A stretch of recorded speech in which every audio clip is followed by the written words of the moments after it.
अपन plant physiology के important question पढ़ रहे थे। अपन ने 13 क्वेश्चन कर लिए थे, 14 क्वेश्चन करते हैं अपन आगे। आगे क्वेश्चन बहुत सिंपल है। आलू के कंद के अंकुरण को रोकने के लिए आलू के कंद, आलू का जो कंद है, आलू का जो कंद होता है, ये तने का रूपांतरण है आलू, आलू को कहते हैं कंद। आलू के कंद के अंकुरण को रोकने के लिए, के अंकुरण को रोकने के लिए, संश्लेषित हार्मोन का नाम बताओ। कौन सा पादप हार्मोन है जो आलू के कंद के अंकुरण को रोकने के काम आता है? मैं ऑप्शन बताता हूं आपको। पहला ऑप्शन है ऑक्सीन, दूसरा है जिब्रेलिन, तीसरा है साइटोकाइनिन और चौथा है जिसका नाम है एबीए, एब्सिसिक एसिड। बताओ बच्चों क्या होगा, क्या होगा बताओ। आप लोगों को उत्तर बताना है ऑक्सीन। क्या बताना है? ऑक्सीन। ऑक्सीन का उपयोग होता है आलू में कंद के अंकुरण को रोकने के लिए। आपको समझाता हूं कैसे।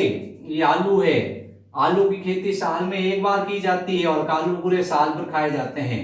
आलू आप लेके आए, आलू को आपने रखा, आलू है, आलू में छोटी छोटी हरे रंग की ऐसी कलिकाएं निकल गई, आलू में हरे रंग की छोटी छोटी कलिकाएं निकल गई।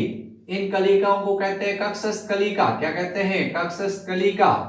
या इनको कहते हैं आंखें। ये भी सवाल आ रखा है।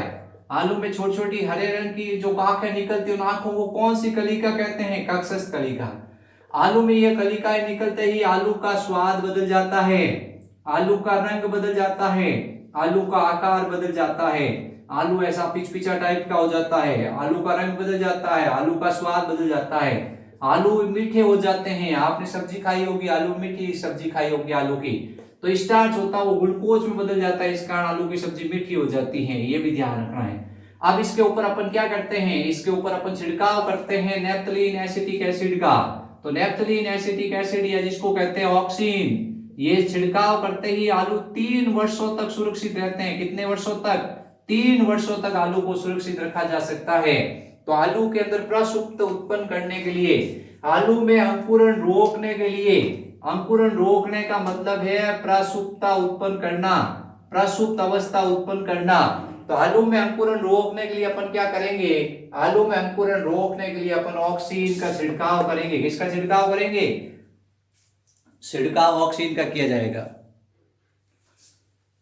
अब नेक्स्ट क्वेश्चन अपन पढ़ रहे हैं।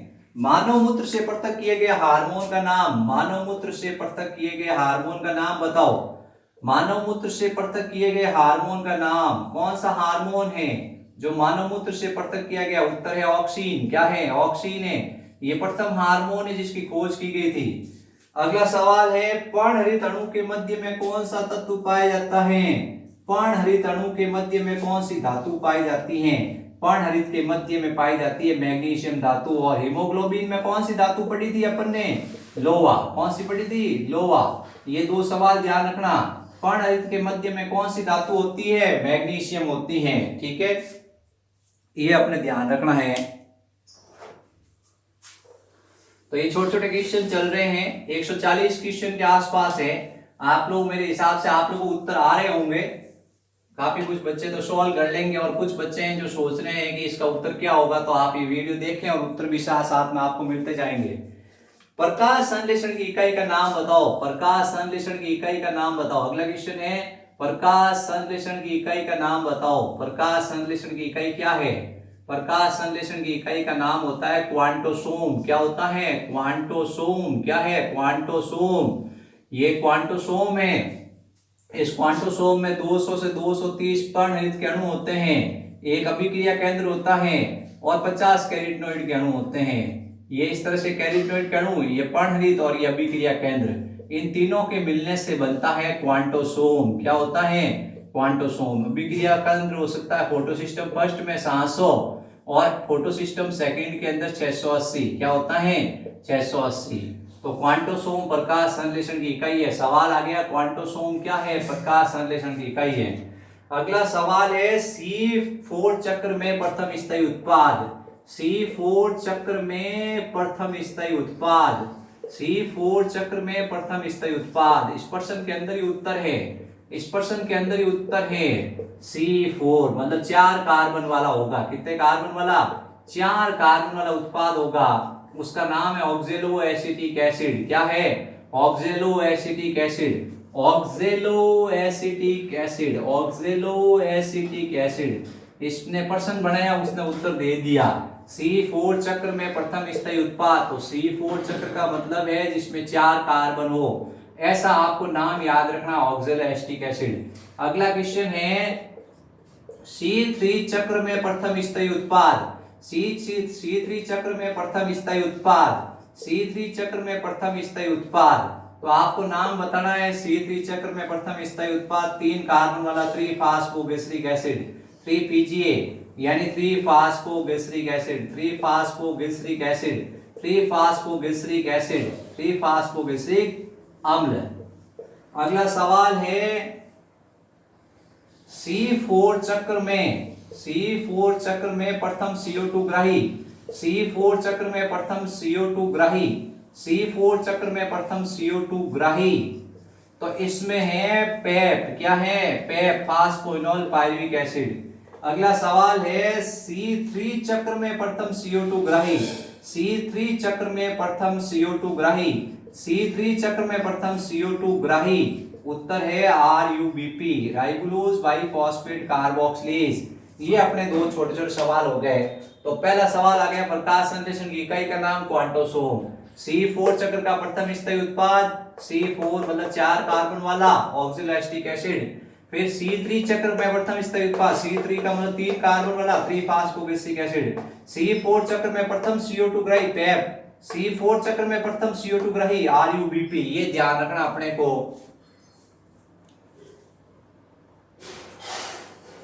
अपन 15 क्वेश्चन के छोटे छोटे वीडियो बनाएंगे, ताकि क्या है कि आप लोग वीडियो देखो और उत्तर दे दो। आपके पास छोटा वीडियो होगा तो आप आराम से देखोगे, नहीं तो बड़ा वीडियो में आप बोर हो जाते हो देखते देखते कि यार कितने प्रश्न है, क्या उत्तर होगा, और इतने उत्तर भी आपको आते नहीं, आप भूल भी गए होंगे थोड़े काफी कुछ, और तुरंत उत्तर याद आना भी पॉसिबल होता नहीं है। अगला सवाल है प्रकाश संश्लेषण सक्रिय विकिरण की तरंगदैर्ध्य का मान कितना होता है? प्रकाश संश्लेषण सक्रिय विकिरण की तरंगदैर्ध्य का मान, प्रकाश संश्लेषण सक्रिय विकिरण, प्रकाश संश्लेषण सक्रिय विकिरण का मान क्या होता है? तो आपको बताना है 300 से 700 नैनोमीटर। कितना? 400 से 700 नैनोमीटर, 400 से 700 नैनोमीटर, 400 से 700 नैनोमीटर, उत्तर होगा 400 से 700 नैनोमीटर। अगला क्वेश्चन आपके सामने है PAR का पूरा नाम, PAR का पूरा नाम होता है प्रकाश संश्लेषण सक्रिय विकिरण, प्रकाश संश्लेषण, प्रकाश संश्लेषी सक्रिय विकिरण, प्रकाश संश्लेषी सक्रिय विकिरण। इसका नाम होता है फोटोसिंथेसिस, फोटोसिंथेटिक या PHOTO, photosynthesis. Active radiation, active radiation ये नाम पूछा जाता है। PAR का पूरा नाम बताओ। अगला सवाल है सॉरी, प्रकाश संश्लेषण की सर्वाधिक दर किस में होती है? प्रकाश संश्लेषण की सर्वाधिक दर किस प्रकाश में होती है? प्रकाश संश्लेषण की सर्वाधिक दर किस प्रकाश में होती है? प्रकाश संश्लेषण की सर्वाधिक दर किस प्रकाश में होती है? उत्तर है लाल। और प्रकाश संश्लेषण की सबसे कम दर किस प्रकाश में होती है? हरे में। किस में होती है? हरे में। ये उत्तर हो गए 2। अब है सवाल, आप लोग इस उत्तर देना, मैं आपको ऑप्शन दूंगा। प्रकाश संश्लेषण में मुक्त होने वाली ऑक्सीजन का स्रोत, ये सवाल आ रखा है एग्जाम के अंदर। प्रकाश संश्लेषण में मुक्त होने वाली ऑक्सीजन का स्रोत, प्रकाश संश्लेषण में मुक्त होने वाली ऑक्सीजन का स्रोत, प्रकाश संश्लेषण मुक्त होने वाली ऑक्सीजन का स्रोत। पहला ऑप्शन है कार्बन डाइऑक्साइड, दूसरा ऑप्शन है जल। दोनों में से ऑक्सीजन किससे मुक्त होती है? कार्बन डाइऑक्साइड से होती है या जल से होती है ऑक्सीजन? अभी के लिए याद होगी, CO2 प्लस H2O क्या बनता है? ग्लूकोज प्लस क्या बनता है? ऑक्सीजन। प्रकाश संश्लेषण में क्या मुक्त होती है? ऑक्सीजन। ऑक्सीजन इससे आती है या इससे आती है? बताओ बच्चों, ऑक्सीजन का स्रोत क्या है? कार्बन डाइऑक्साइड या जल है? बताओ बताओ, आप लोग कमेंट बॉक्स में लिखो, CO2 या जल। लिखो लिखो जल्दी, उत्तर होगा इसका जल। क्या होगा? जल। रूबेन और कोमेन नामक वैज्ञानिक ने सिद्ध किया था उन्होंने यहाँ पर 18 ऑक्सीजन आइसोटोप लिया, क्या मुक्त हुई 18 ऑक्सीजन। फिर यहाँ 16 आइसोटोप लिया, क्या मुक्त हुई 16 ऑक्सीजन, 16 आइसोटोप वाली ऑक्सीजन। तो पता चल गया ऑक्सीजन का स्रोत होता है वो जल होता है, ऑक्सीजन का स्रोत क्या होता है, जल। ये ध्यान रखना अपने को।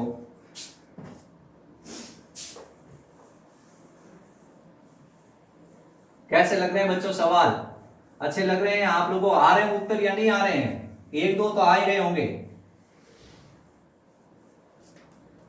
अगला सवाल है, कैरोटीन पौधों को बचाता है, कैरोटीन पौधों को बचाता है कैसे, प्रकाश ऑक्सीकरण रोककर। कैरोटीन पौधों को बचाता है, कैरोटीन पौधों को बचाता है, तो आपको बताना है प्रकाश ऑक्सीकरण रोककर, प्रकाश ऑक्सीकरण रोककर, जो प्रकाश ऑक्सीकरण क्रिया है उसको रोककर, प्रकाश ऑक्सीकरण क्रिया को रोककर, ठीक है। अगला सवाल है, प्रकाश संश्लेषण है उस, अगला सवाल है कोशिका में सर्वात्रिक ऊर्जा मुद्रा। ये सवाल आप आराम से बता दोगे, कोशिका में सर्वात्रिक ऊर्जा मुद्रा, कोशिका में सर्वात्रिक ऊर्जा मुद्रा, यूनिवर्सल करेंसी, कोशिका में सर्वात्रिक ऊर्जा मुद्रा, एटीपी, क्या है, एडेनोसिन ट्राइफॉस्फेट, एटीपी। अगला सवाल है, केल्विन चक्र कहां होता है, केल्विन चक्र हरितलवक के कौन से भाग में होता है, केल्विन बेंसन चक्र, केल्विन बेंसन चक्र। ये केल्विन बेंसन चक्र होती हैं अप्रकाशिक अभिक्रिया, कैसी होती हैं, अप्रकाशिक अभिक्रिया। कहां होती है हरितलवक के, बताओ बताओ, ये कहां होती है, स्ट्रोमा में, कहां होती है, स्ट्रोमा में होती है। किसके स्ट्रोमा में, हरितलवक के स्ट्रोमा में। किसमें होती है, हरितलवक के स्ट्रोमा में। ये हरितलवक है, इसका ये भाग ग्रेना है और ये भाग क्या है, स्ट्रोमा है। स्ट्रोमा के अंदर ये अप्रकाशिक अभिक्रिया होती है, ठीक है।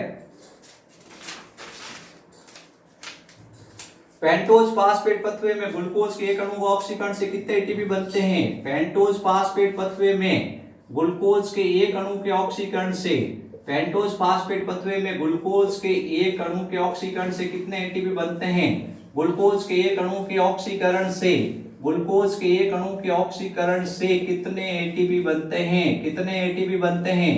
पहला ऑप्शन है 6 एटीपी, दूसरा ऑप्शन है 8 एटीपी, तीसरा ऑप्शन है 36 एटीपी, चौथा ऑप्शन है 38 एटीपी। बताओ बच्चों कितने एटीपी बनते हैं, ग्लूकोज के एक अणु के ऑक्सीकरण पेंटोज फास्फेट पथवे से कितने एटीपी बनते हैं, 36 एटीपी। कितने बनते हैं, 36 एटीपी।